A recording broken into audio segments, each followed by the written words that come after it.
Now, a major part of this offensive will take place underground, inside the network of tunnels Hamas built over the years. To learn more about these tunnels, we're joined by Drew Craig. He is a geologist and an expert with the International Working Group on Subterranean Warfare, and he joins us in London. Drew, appreciate you taking the time to talk to us. Thank you.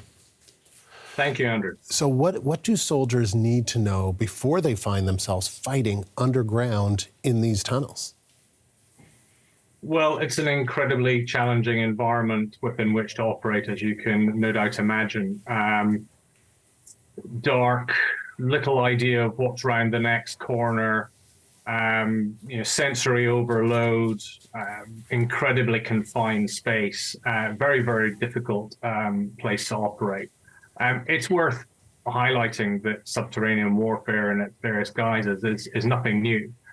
We saw the tunnels of Cu Chi in the Vietnam era, and in more recent battles such as Marawi and Mosul in Iraq, we've seen extensive use of subterranea by opposing forces. So what we're seeing in Gaza, and as indeed we've seen on the northern border with Lebanon, is that subterranean operations, subterranean warfare, underground warfare is very much part and parcel with modern day combat operations. Can you tell us more about what it feels like to be inside those tunnels? You said heightened senses. What else are you feeling?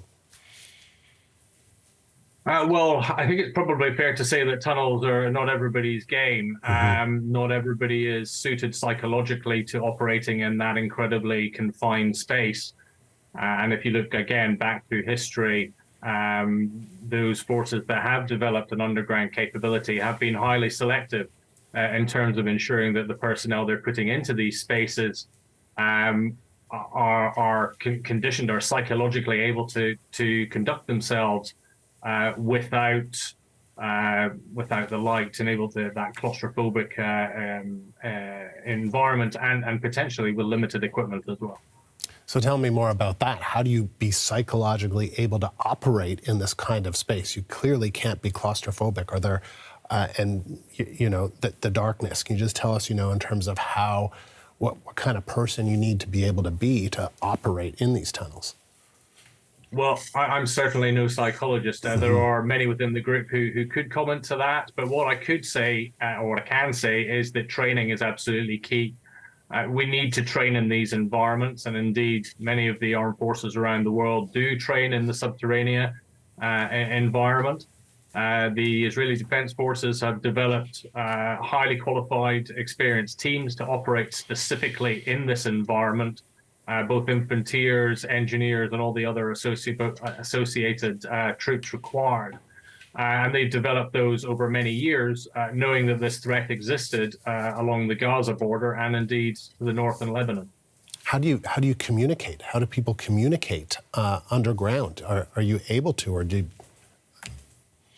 Well, there are various technologies, some of those used day in, day out within the mining sector, for example, that can be used to communicate from surface to subsurface.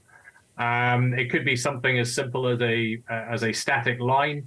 There are various other ways to do it using effectively what we call mesh networks, repeating networks on handheld radios. So a lot of different ways that we can do it. But one of the considerations for subterranean warfare is how far you project yourself into that network until you've actually secured ground. Frankly, very similar to what we see above ground, especially in that highly congested, highly complex urban battle space. Presumably, the goals here are to eliminate Hamas militants inside these tunnels, but also to rescue hostages. So how complicated, how challenging are both of those goals? Hugely. I think you can sort of look at this in two stages. Firstly is detecting the tunnels and identifying where they might be, and there's a variety of technologies that could be used to do that, ranging from intelligence through to geophysics and the like, and imagery. And then you have to deal with the tunnels. That may involve physically going into the tunnels, or it may not. It really depends on the mission scope. And clearly the presence of hostages further complicates any tactical or operational considerations in that environment. Drew, thank you. That was Drew Craig, a geologist and an expert with the International Working Group on Subterranean Warfare.